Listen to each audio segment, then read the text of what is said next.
जय जय राम। सादा नमन परम प्यारे राम, परम पूज्य गुरुजन, परम दिव्यात्माएं और आप सबके मंगल आशीष लिए परमेश्वर अकारण कृपा करके अपने श्री चरणों में लेकर आए हैं।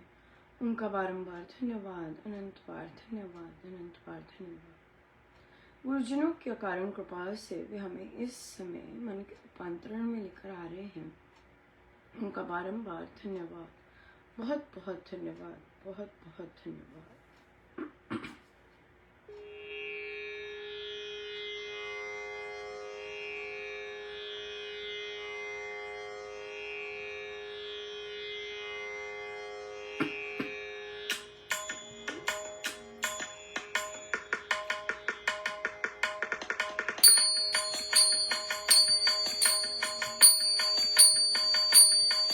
तेरे चरण कमल में राम, निपट जाऊं रज बन के।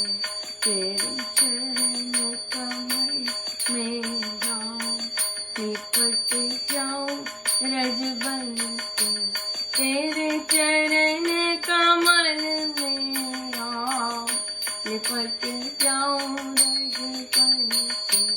तेरे चरण कमल निपट जाऊं रज बन के। तेरे चरण कमल में राम, निपट जाऊं रज बन। तेरे चरण कमल में राम, निपट जाऊं रज बन के। तू ही मेरा एक सहारा, तुम बिन मैं तो अनाथ बेसहारा। ऐसा थामा है प्रभु जी मेरा हाथ, निपट जाऊं रज बन के। तेरे चरण कमल में राम, निपट जाऊं रज बन।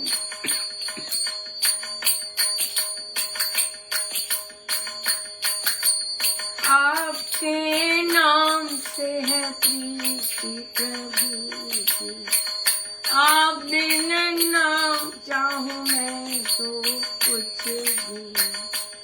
अपने बना के मुझे किया है निहार, निपट जाऊं रज बन के। तेरे चरण कमल में राम, निपट जाऊं रज बन के। जन्म जन्म की कपट कुटिल मन, कुछ भी नहीं जिसे आप उलझाओ। ना देखे आपने अवगुण मेरा, निपट जाऊं रज बन के। तेरे चरण कमल में राम, निपट जाऊं रज बन के। तेरे चरण कमल में राम, निपट जाऊं रज बन के। तेरे चरण कमल में राम, निपट जाऊं रज बन के। तेरे चरण कमल में राम, निपट जाऊं रज बन के। तेरे चरण कमल में राम, निपट जाऊं रज बन के। आज से हम आज दिसंबर 25 है और आज हम साइंस में अपने साइंस सत्संग के पश्चात 7 बजे हम अखंड श्री अमृतवाणी जी का पाठ करेंगे। देखिए, हम आध्यात्मिक हैं और आध्यात्मिक लोग जो होते हैं वो ऑब्वियसली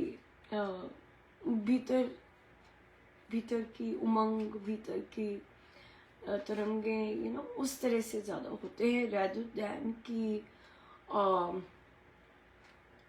देह, मन और बुद्धि उस तरह से, राइट। सो हम, क्योंकि परमेश्वर का सारी सृष्टि है, दिसंबर 25 हमारे हिंदू धर्म में तुलसी विवाह से भी मना जाता है, पर जहाँ मैं रहती हूँ वहाँ बहुत ज़बरदस्त वाइब्रेशंस उछाले मार रही होती हैं, राइट।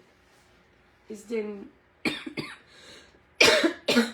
इस रात्रि बहुत बहुत उमंग होती है, बहुत पाठ पूजा कई जगह पे बहुत ज़्यादा चल रहा होता है, राइट। बहुत खुशी होती, सो मुझे खुशी की तरंगे जो है वो छूती हैं आपको और जब तक फिर ऑब्वियसली आप अकेले कैसे छू सकते हैं ना वो तिरंगे वो अकेले कैसे मज़े ले सकते हैं, तो वो बांटना बहुत सही रहता है। सो हम आज के दिन साइंस समय दिसंबर 25 को अखंड श्री अमृतवाणी जी का पाठ रख रहे हैं, साइंस 7 बजे से लेके रात्रि 12 बजे तक। और यहाँ पे हम लोग हमारा यहाँ पे शुद्ध उच्चारण से ही आमंत्रित किए जाते हैं साधक कि जिनका शुद्ध उच्चारण है, इंटरनेट सही है, वो सब आ सके। सो हम करेंगे सेलिब्रेट, जो इंजॉय लाइव आएगा सो खूब इंजॉय कीजिएगा। आज प्रवचन पीयूष जी का हम शुभारंभ करने वाले हैं, बहुत सुंदर यात्रा रहने वाली है ये। और मुझे एक रिक्वेस्ट आई कि गुरु गोविंद सिंह जी, उनका भी स्पेशल दिन चल रहे हैं आजकल, सो आप उनके लिए कुछ कहिए। तो मैंने बताया कि मैं जब यहाँ लाई जाती हूँ, प्रभु लेके आते हैं, गुरुजन लेके आते हैं, मैं प्रिपरेशन से नहीं आती हूँ, मैंने कभी प्रिपेयर नहीं किया होता है। महाराज जी हर चीज़ का बहुत ध्यान रखते हैं, और जो प्रश्न वे इच्छुक होते हैं या वो चर्चाओं के इच्छुक होते हैं वही होता है। और आज प्रभु तो डेफिनेटली किसी संत के, किसी गुरु के, किसी सदगुरु महाराज की चर्चा करने की आरंभ कर रहे हैं, और वो है हमारे स्वामी सत्यानंद जी महाराज श्री, हम सब के सदगुरु, one and only one, right. एक सदगुरु महाराज, एक गुरु मंत्र, एक सदग्रंथ, राइट। सो ये है हमारा। सो हम आरंभ करते हैं श्री प्रवचन पीयूष जी का पाठ।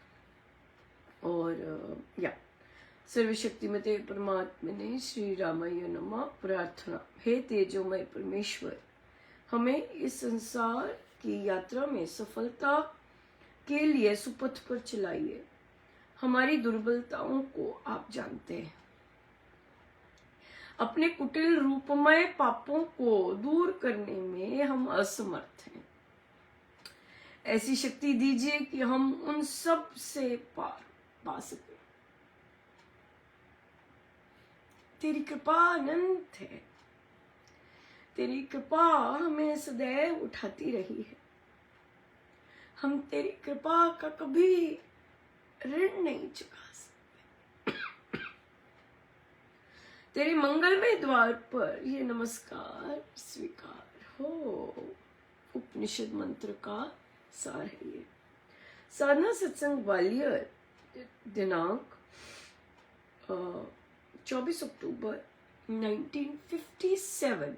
हाँ तो हम देखें अगर, तो स्वामी जी महाराज 97 इयर्स के हैं। हाँ, और ग्वालियर में है। 97 के होकर वे साधना सत्संग की अध्यक्षता कर रहे हैं। ये है स्वामी जी महाराज। हाँ, देह से पार आध्यात्मिक सदगुरु महाराज। 4 बजे की बैठक है। श्री स्वामी जी की जीवन यात्रा, मेरे संस्मरण। बाल्यकाल।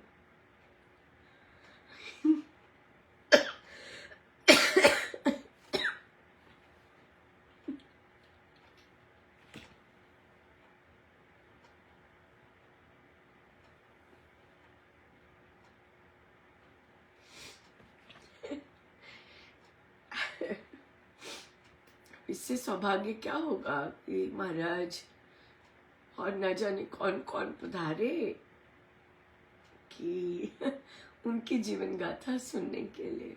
या स्वामी जी महाराज, मेरा जन्म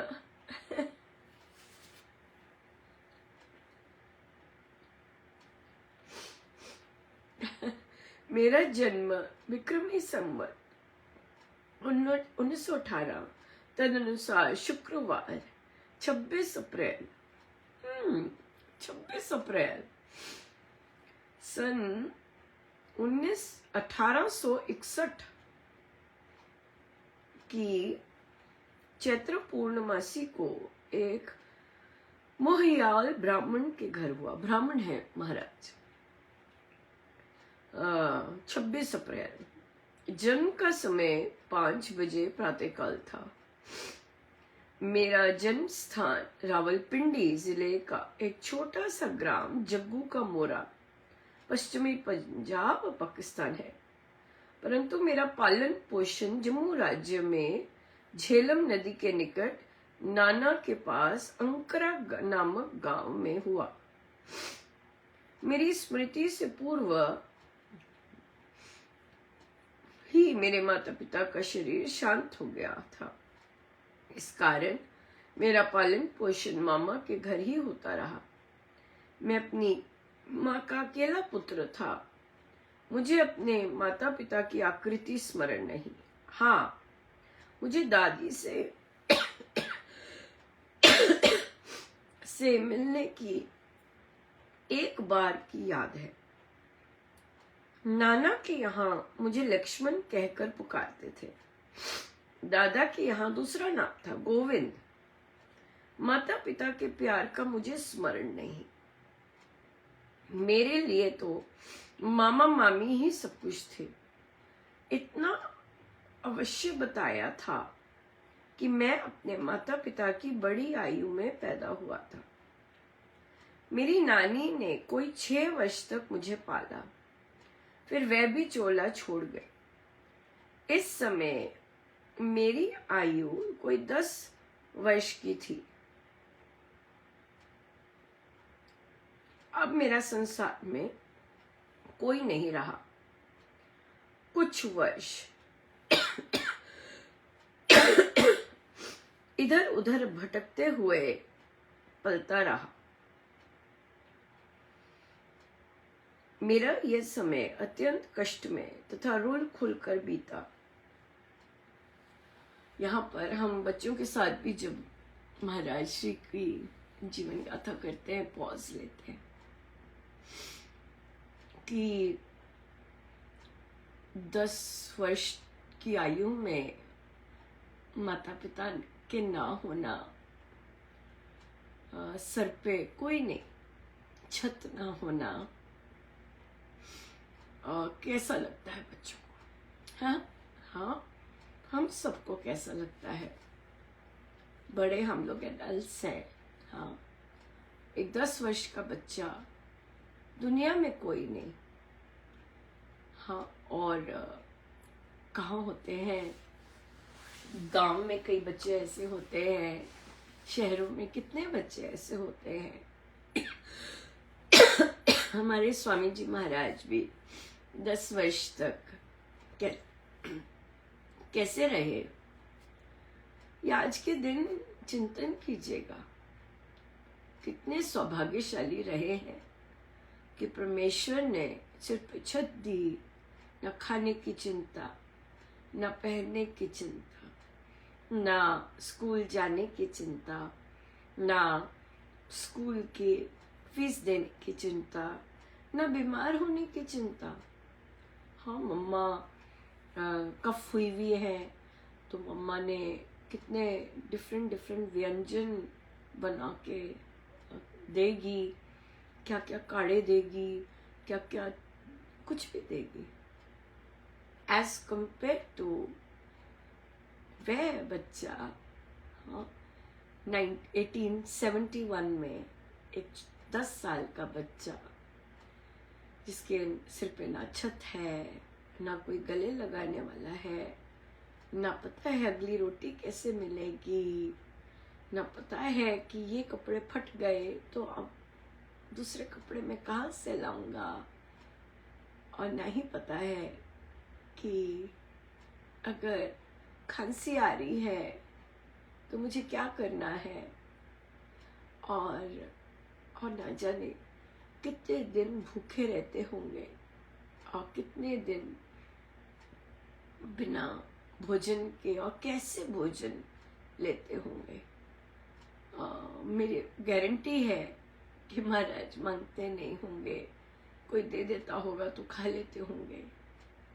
उन्होंने कहीं इस बात का जिक्र भी नहीं किया कि कितने दिन उन्हें भूखे रहना पड़ता है। देखिए, हमारे गुरुजनों ने केवल ये लिखा है यहाँ पर, मेरा यह समय अत्यंत कष्ट में तथा रुल खुल कर बीता।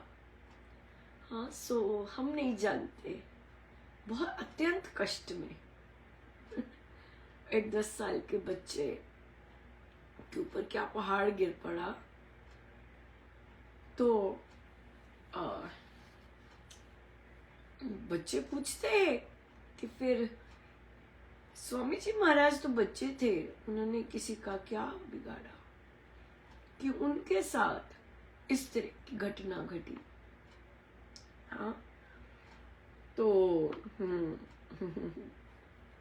तो अगली पंक्ति में महाराज लिखते हैं, पुराने संस्कारों और प्रारब्ध अनुसार मुझे साधु सन्यासियों की संगति मिल गई। हाँ, तो यहाँ पर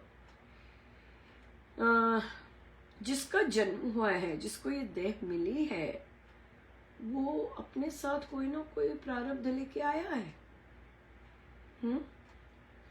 अगर उन्हें वो कष्टपूर्ण रुल खुल कर जो जीवन बीता, तो वे ही जानते हैं, हम नहीं इमेजिन कर सकते चर्चाएं करके। स्वामी जी महाराज ने जो गो थ्रू किया उस टाइम में, हम जिन्हें प्रभु ने सब कुछ दिया है, हम कल्पना नहीं कर सकते, राइट? लेकिन हम धन्यवाद कर सकते हैं, हम इतनी कड़ाके के सर्दी में संवेदनशील हो सकते हैं, राइट? और ये जानते हुए कि हमारे महाराज भी सर्दी के दिनों में कैसे काटे होंगे उन्होंने दिन, या बिल्कुल बिल्कुल। सो प्रारब्ध जो होते हैं वो सभी को काटने होते हैं।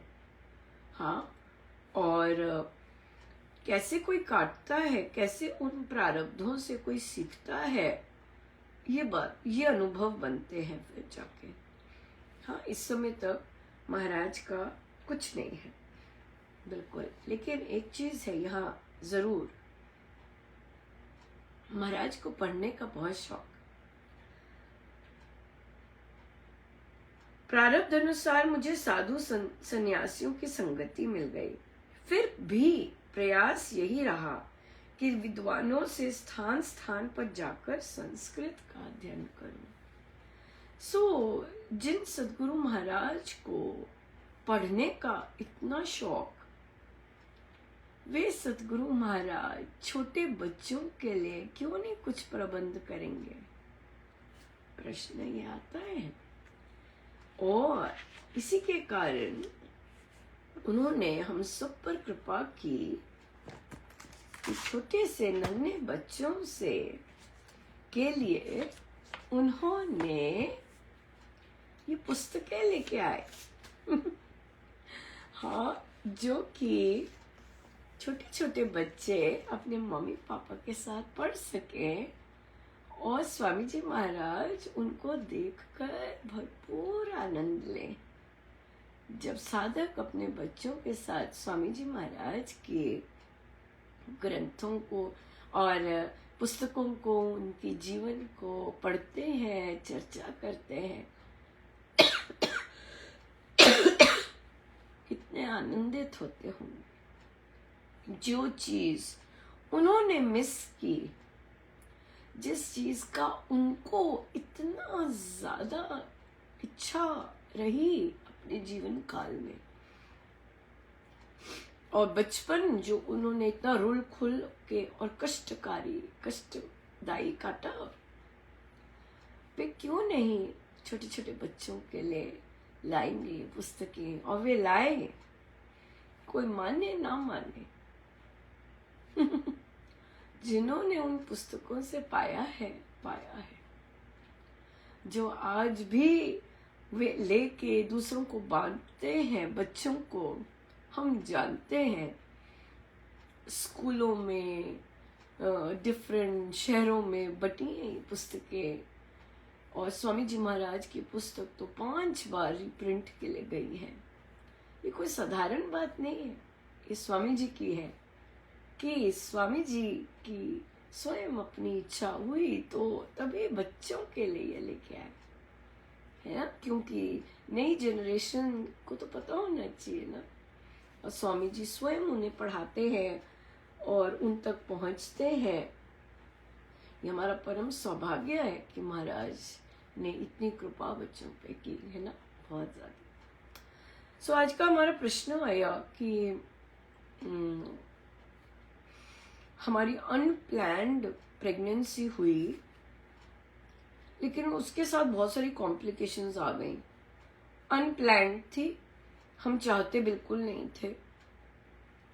उसके साथ हमने डिसॉल्व करने का सोचा, डिसॉल्व किया तो हुआ नहीं डिसॉल्व फर्स्ट ट्राई में। फिर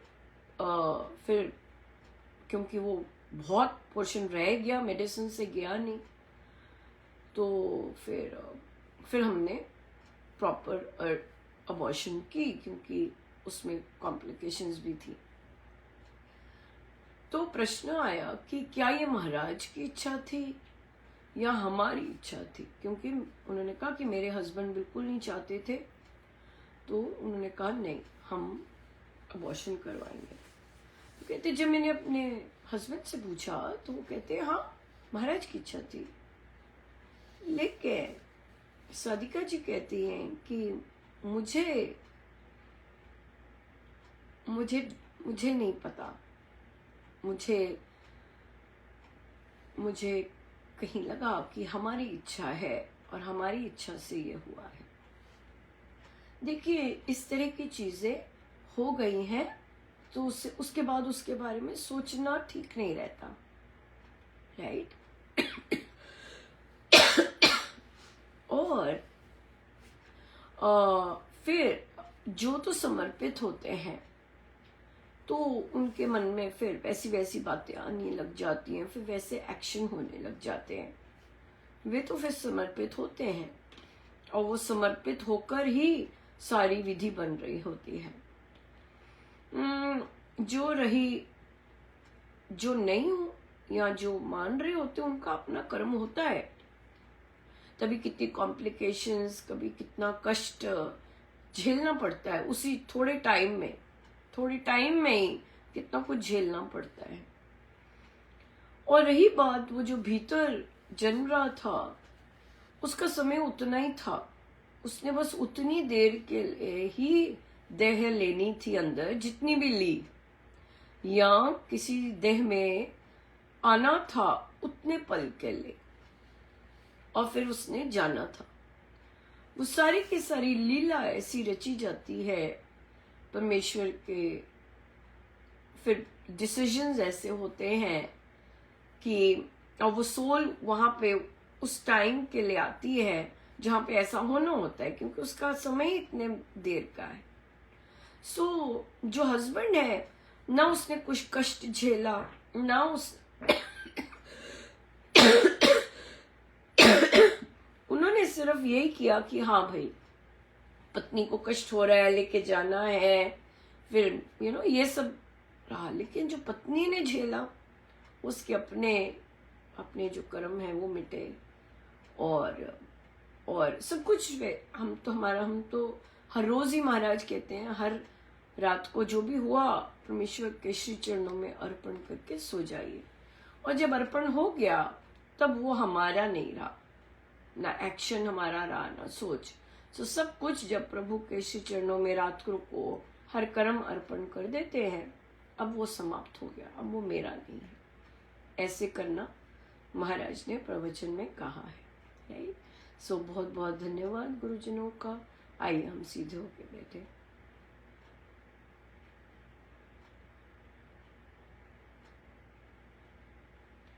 सब गुरुजनों का उनके श्री श्री चरणों में जय जय राम।